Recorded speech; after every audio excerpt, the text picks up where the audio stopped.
while we may not know who's going to hold the gavel, we certainly know that neither party is going to have complete dominion over what tax reform looks like.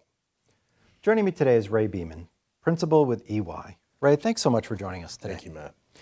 Now, I'd like to start by asking you, what's at stake in your mind in this election cycle in terms of future tax legislation? What's at stake is nothing less than the distribution of negotiating leverage as we head into what's almost inevitably the next major chapter in U.S. comprehensive tax reform. And really, what we'll be watching is not necessarily the leverage between the parties, but also the leverage within the parties, as neither side is going to have, in all likelihood, complete control over the agenda.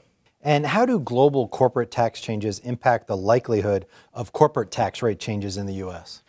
Well, I think the next administration will be far more influential when it comes to the U.S. impact from the global corporate tax changes.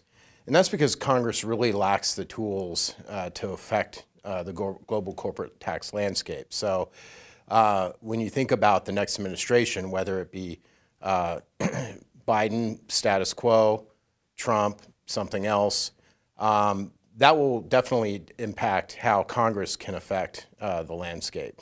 And finally, what have we learned from the tax extenders bill currently in play in terms of the process post-election? Right. Well, across the 4 Ps of legislation, which is, we'd like to say, people, process, policy, and politics, I think what we learned the most was the people involved and how they negotiated this tax bill, how they're responding to the tax bill.